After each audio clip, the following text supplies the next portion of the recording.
guys, my name is Aaron. Today I'm going to be reviewing On My Block. This is a Netflix original comedy drama. It's basically about four lifelong friends going into the freshman year of high school in inner city Los Angeles. I saw a trailer for this and I thought it looked interesting and it kind of looked up my alley. Basically like a TV version of Dope without the retro stuff. And while looking it up, I found out that it's made by the woman who did the show Awkward, a high school show that I really enjoyed while I was in high school. That made me kind of more excited for the show. This show is something I'm definitely wrestling with because I do think there's a lot of merit behind it and I think I overall like it, but it's just so initially totally jarring towards the beginning of it, and it was really kind of hard to get a pulse on what it's trying to do. But as the series goes on throughout the first initial episodes, it really gets those rhythm and you can kind of see the pieces of the puzzle kind of fit together. And I don't think I've really seen a show that kind of has this strong and poignant of an ending in a while. I think I definitely liked it, but I just have some type of qualms with it. I do think the acting and characters are pretty interesting. I don't think anybody on the show is necessarily bad, though I don't know if any of these actors really look like freshmen, in my opinion. The Sierra Capri, probably the strongest, as Monte, the tomboy leader of her friend group. She's really headstrong about her ways whenever she gets her mindset on something, like getting the guys to do something she wants. She's very believable as this awkward and insecure tomboy. In her first relationship, you can really feel her longing as she's trying to find her mother, which is kind of like her arc throughout the season. I think Jason Genao, I don't know how to pronounce his name, as Ruby, who's basically like the Mexican version of Anthony Michael Hall's characters in John Hughes movies in the 80s. I think that he kind of grew on me as the season went on. I was apprehensive about him at first because it is infatuated with Olivia, a family friend that was staying with his family after her parents got deported. I thought that was just kind of antiquated and kind of dated in 2018, but I think that the actor is really charismatic in his role. You can see the charm and relatability that he has, and I do think there's a little bit woke in the way they kind of portray it, and I do think I was won over by the middle of the season. I think Brett Gray as Jamal is really solid as an overly excitable and kind of dramatic nerd of the group. His story is largely disconnected from the majority of his friends, as he's kind of basically doing like a hood version of the Goonies as he's looking for this legendary treasure in his neighborhood. I think that it could be really tonally weird compared to his other friends, like one of his friends is literally being like initiated into a gang.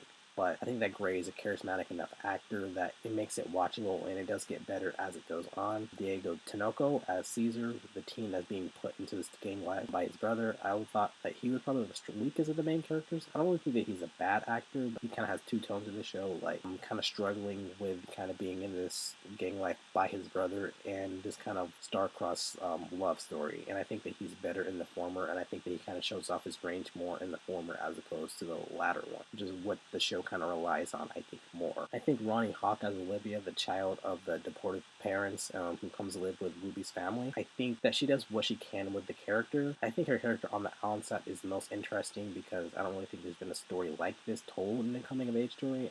I don't really think I've seen one in a show or movie. If you know any, just let me know. But I think that she's just largely just like a love interest or a love object for these characters. And it was just kind of disheartening to see that. I think the actress is really kind of earnest and really kind of heartwarming in her role, and you do feel that she has like a nice presence, but that's basically all she kind of has. I think that she was kind of wasted in this role. I think Jessica Marie Garcia as where that tone thing I'm talking about kind of kicks in. She's basically playing like this inner city hypersexualized version of Kimmy Gibbler from Full House. I think she's solidly played by Garcia, but I think in conjunction with all the other stuff that's going on in the show, it's kind of off-putting, I guess. Like, you don't know what type of show this is kind of being put whenever she's on screen. It's really kind of goofy is what I'm saying. I do think that the actors have a nice chemistry together. They're very believable, very earnest, and kind of have funny chemistry, and I do think that they really work together. That's really where the majority of the enjoyment came from for me. The tone, I think, is really interesting and enjoyable in a way. When coming of age stories or movies or shows or whatever take place in inner city neighborhoods, I think that they're usually pretty heavy-handed and obvious about the subject matter. Like, it basically feels like an after-school special about gang life, but they're so hand-holding about any type of message they're trying to convey that you really don't care and you really can't take it seriously, though. I think this show is different. Yeah, they don't really live in a great part of the city, but it's really just in the stuff like gang life, gunfire, drugs, stuff like that going on around them. But the show kind of treats it like an aspect of their life. It's not kind of preaching about the ills of this type of society or whatever like that. It's just like what they're used to, and I think that is better for that. I like that they're kind of used to it. Like in one of the first scenes of the show, a gun is shot at a party, and as they're leaving the party, they're arguing about what type of gun it was, and then they hear it again, like, yep, it's this type of gun. Or when Caesar is doing like a drug deal with his brother and he's texting a girl about wanting to slow dance with her at a party and he's like looking all lovey-dovey at his phone and stuff like that. Or when Jamal is kind of on his quest and looking for this treasure and he meets this really weird dude that's connected to it, and probably the funniest episode of the season. I just think it was like really unexpected, and I just loved how it kind of subverted expectation of how you thought it was going to go. I think moments like this really serve to humanize this group of kids in a really interesting way while still being funny, but showing that the real people behind the statistics. I think a lot of kids will look at this and appreciate that this is not talking down on them or trying so hard to teach a lesson at the end of the episode. I just think that it was a really kind of cool thing that the show did. I also think the vibe of it is pretty cool too. I think the atmosphere is pretty solid. It's a lighthearted coming of age comedy most of the time, but then they'll have like a moment that'll really remind you where they're at, and they'll kind of be like a gut punch at times. Like they could be walking down the street and somebody will pull up on them and stuff like that while they're just talking or whatever. I thought that was really interesting. That makes the show really interesting at all times. It kind of keeps you on your toes. It's shot pretty well too. Feeling pretty cinematic at times, like the aforementioned party scene at the beginning, which has this really nice tracking shot at the beginning. I think that the soundtrack is really great too, like mixing indie hip hop and R&B really well, and will have you pulling out your phone to Shazam this as you're watching the show.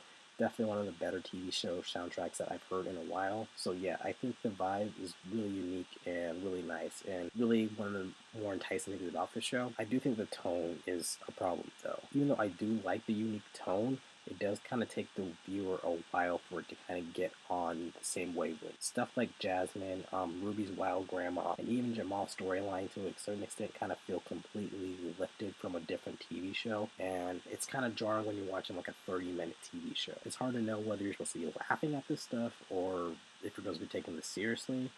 The first 3 episodes are kind of a mess, basically dumping the viewer into this role without any type of characterization or like a viewpoint, basically, and it really makes the show kind of feel discombobulated, to say the least. I do think it kind of crystallizes as the show goes on, and by episode 4, which is kind of centered on the kids on Halloween, and the tone kind of becomes more normalized, it really gets to the groove of things, and it really kind of becomes more normal, I would say. And I will say that because the anything can happen vibe the show does have, I think it makes the ending hit even harder. I think overall this is a good show. The acting is solid, and I think the characters are interesting in their POV and their perspectives and kind of the subversions of these type of characters with brown kids.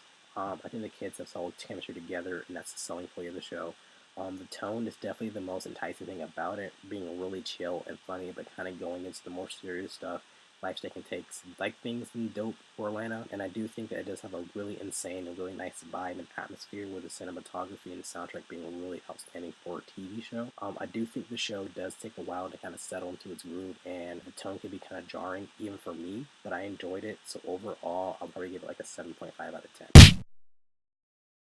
Definitely check this out. I think this is definitely worth a watch. It's really quick. Every episode is like a half hour, so it's a really quick watch. But yeah, those are my thoughts on On My Block Season 1. What are your guys' thoughts? Did you like it? Did you hate it? Let me know in the comments what you thought, and thanks for watching. Thanks, guys.